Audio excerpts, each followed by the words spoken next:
So we are sitting here with Esa from AMORPHIS, and thank you very much that you have the time to talk to me. Yeah, no worries. Yes, my name is Maike. I'm from the Austrian Stormbringer magazine. Yeah.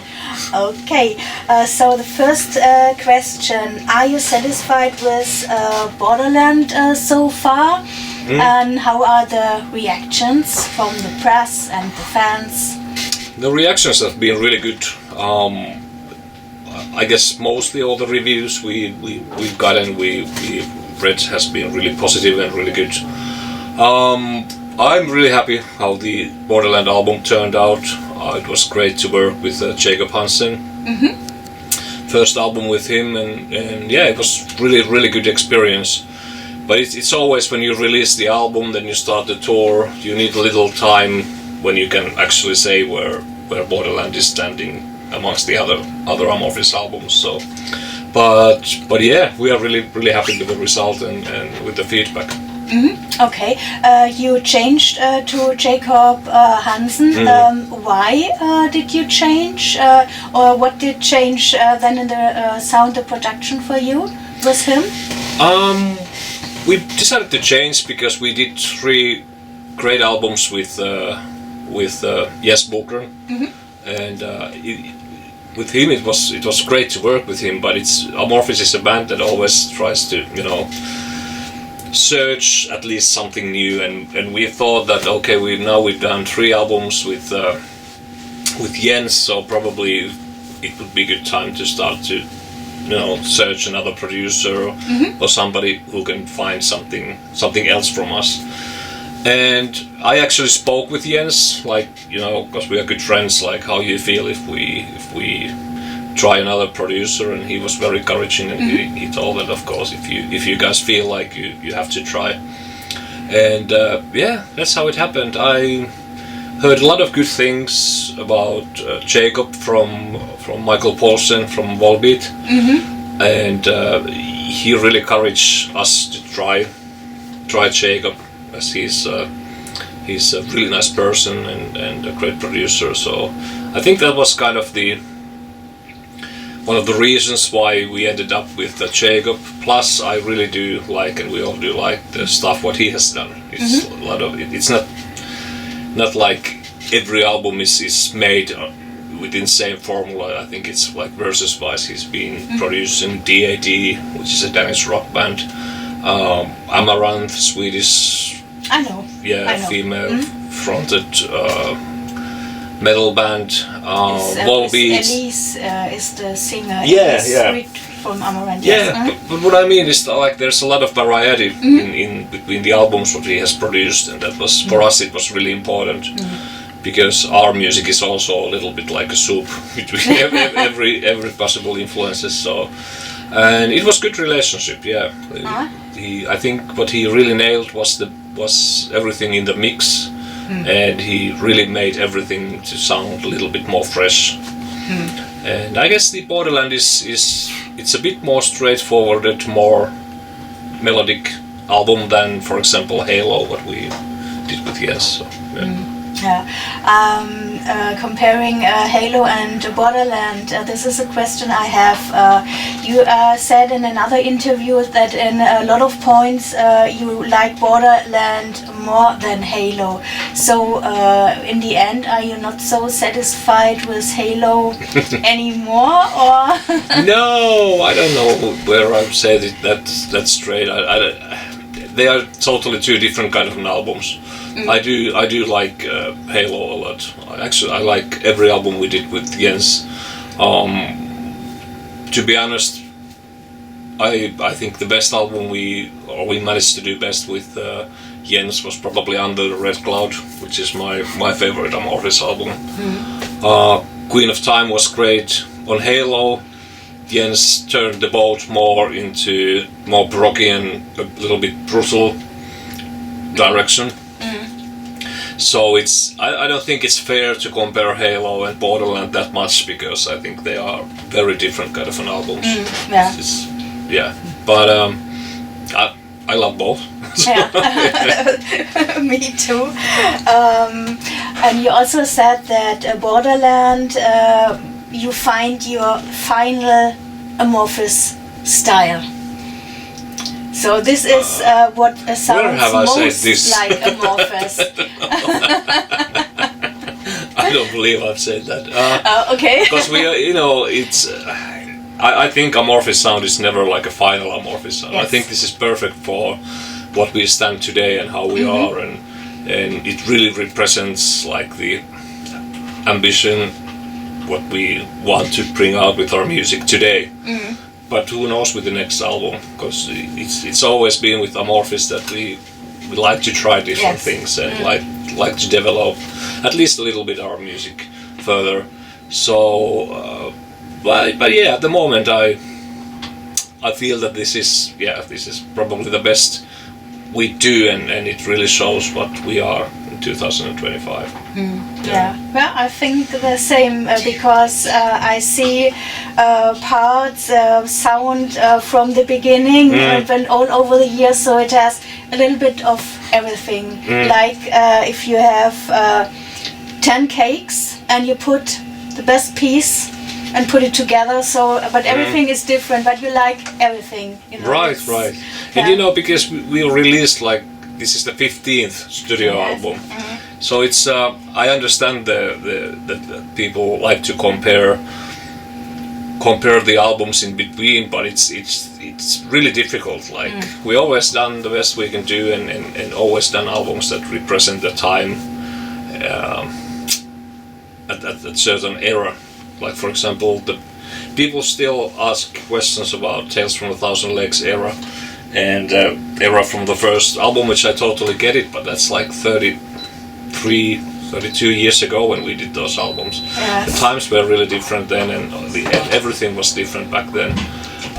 So it's really, really hard to even imagine. I think it's impossible to imagine to do such an albums again, which I don't see any point, but like, they are such an important and remarkable albums to us, but they represent that certain era, 90s era of the band, and that's really, really hard to even imagine to try to copy again. So we rather look at these different eras as, they are still in our genetics, in the way musical genetics, and we are strongly influenced by our roots still. But people grow up, the technology moves further, and music develops further, and So, but did you recognize when you changed your style all over the years and you experiment a little bit, that the fan base also changed a little bit? Perhaps a little bit. We never thought about it like that way. I think the most radical change we had in our music in the past was probably after Elegy. We released Tuonela and Universum back in the days, and there was I guess huge difference between musical difference what we did, and there was a lot of people who really loved Karelian Isthmus and Tales from a Thousand Lakes and Elegy got disappointed because it wasn't exactly what we did on those albums. And I totally get it, but for us it was really necessary to like go somewhere with the same thing we were doing, like with those three albums. And in a way I think it's still the same thing, like you just have to listen yourself as a musician and us as a band. If we feel like now with Jens we did 3 great albums, and we could have easily continued making 4th album with him, but we just felt like, okay, for us we need some refreshment, we need something else, and that's how it goes. Sometimes the changes are pretty radical, like back in the days, but I think nowadays they've been pretty mild if you compare what we've done, for example, with when Tommy joined the band as a singer. Yeah, but the core is together since the beginning. Yeah, it's kind of funny. We still have the same, sort of like the same guys in the band when we formed the band, plus Santeri as a keyboard player and Tommy as a singer, and Tommy is still told as a newcomer guy, but he's also been in the band like past 20 years, I guess. Yes, that's he belongs to the core too after so many years. Yes. About new things, you said that Dancing Shadow is like new terrain for you. Why? Not that much. I think it's Dancing Shadow is one of the songs from Borderland that really catch in a way the sort of the not the new elements, but it's sort of, you can easily hear the sort of like the refreshment of AMORPHIS sound in that particular song. There are other ones as well on the album. I think Bones is good example as well of the song that it's a bit more like a modern AMORPHIS sound, if you can say that. But yeah. For me, an absolute typical AMORPHIS song. Oh, it is? Okay. Yes. Typical 2025. Yeah, but because there's something special, special AMORPHIS sound, and this song has this exactly. It is going deep into. Yeah. It's, I guess in that song there is the all sort of like AMORPHIS elements that are important. Yes. Like it's heavy and it's primitive and and about Dancing Shadow, you had the working title Disco Tiger. Why? Who created this? Well, you know, when we do the demo songs by ourselves as a composers, and then we send the songs to each others, we don't have any lyrics or any vocals yet in the songs, so we have to like give like sort of like a birth names for the songs, and it's pretty weird working titles sometimes, and yeah, usually when you finish up with a song, you send it to the other guys. You just, you know, write whatever comes up, and that's like the nickname for the song at that time, and I decided to title it as a Disco Tiger. Yeah. There's a disco beat actually there. Yeah, you knew that it would be danceable. So. It would be danceable, yeah. But I never would have imagined that the song would ended up titled as a Dancing Shadow. So there's the dancing theme going there. Yeah. Even though I don't like dancing, but. Yeah.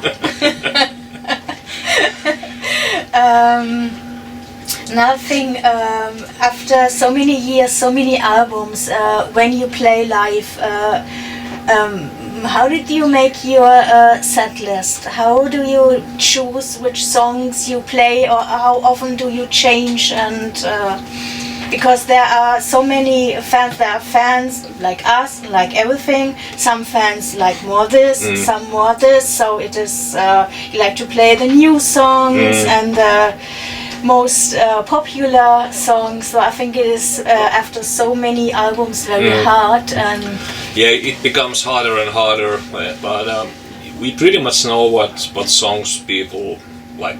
They like, but also we like to include songs that we perhaps haven't played for a while. It's really tricky, for example, tour like this where we play like 50 minutes. So it's coming up with 9-10 songs from the catalog. It's super hard. But it's a discussion we go through, then we argue a little bit, and then we come up with a set list.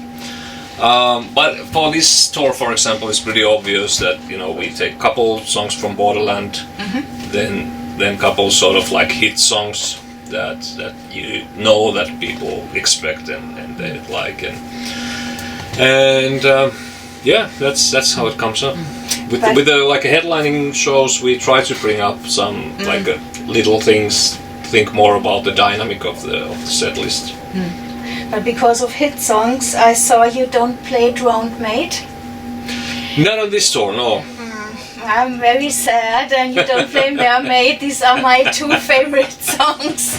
Okay. Yeah, we could probably take that on switch Black Winter Day to Drowned Maid, but we think about it. Okay. And other songs you love, and you can't play live because they do not work live, or is everything makeable live?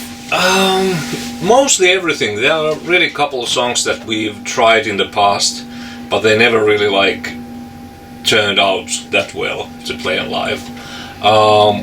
One of my really like favorite songs is from Tuonela album, and it's called Rusty Moon. It's like folkish song, and we tried that for a long time, like on rehearsing plays to do like not a live version, but just play through and hear how it sounds like. But it never really clicked and worked out as a live song. So there are a couple of tracks like those that we just gave up. Okay, it doesn't work on live. Okay. That's it. What it is. Yeah. And which album of all do you like most? Which is your favorite? You say this is that album.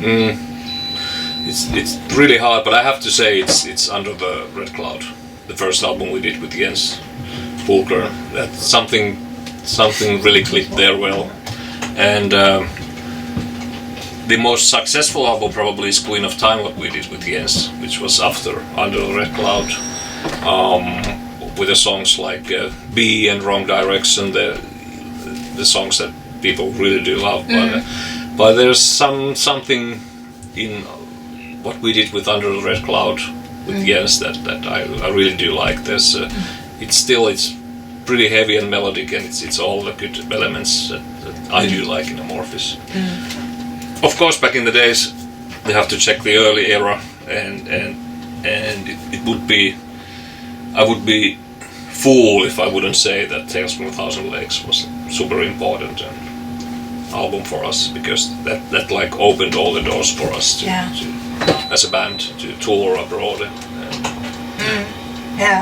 And another thing, I saw that you will join 70,000 Tons of Metal the fifth time.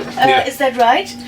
I think it is, yeah. I haven't counted, but it probably is. Yeah.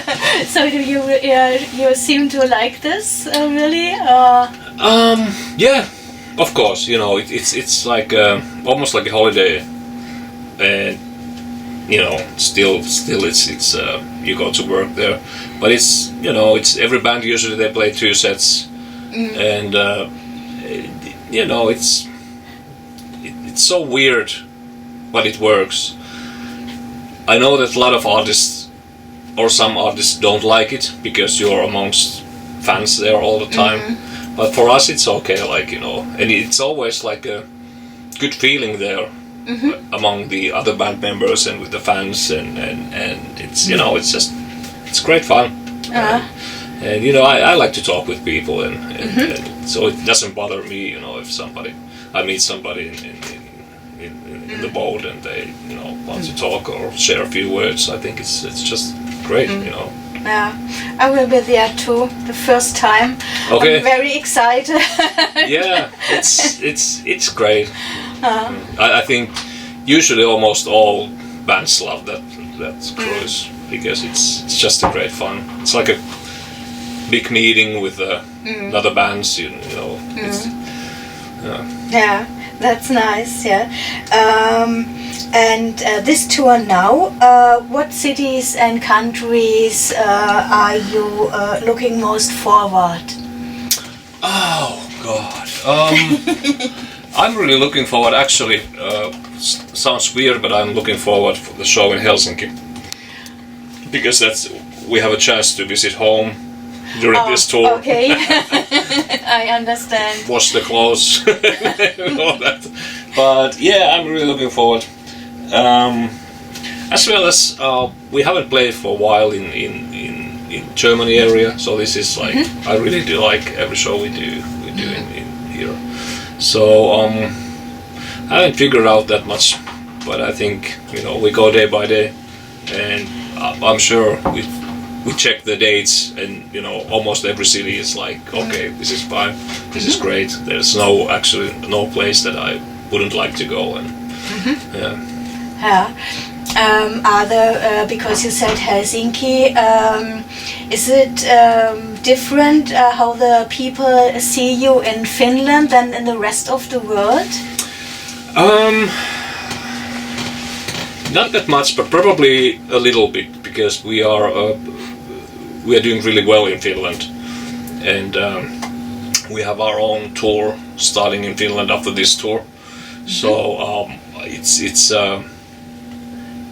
I don't know if it's the audience-wise, if it's any difference, but it's, you know, it's a little special thing if you tour abroad and you know, you go back home in between to play in your home city, and it has a strange vibe, of course, going on there. But then you continue to Norway and from there back to Germany again. So, but yeah. But Finnish people are pretty special anyway, so. Okay. So there is a little special tension there. Okay. So, but all the Finnish people I met till now have been very, very nice. They are, yeah. It's so I can say that they are. When they are special, it is a good special. It is, yeah. That's what I mean. Okay, my last question. Maybe it's a little bit strange, but I like to know. When you have to delete all AMORPHIS songs and you can save only 3. 3 songs? Yes, I know this is very, very hard. We have had this discussion too. Oh my god. 3 songs.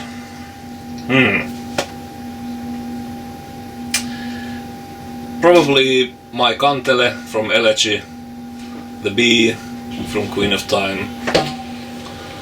Third one is really hard one. House of Sleep from Eclipse. Okay. There we go. Okay.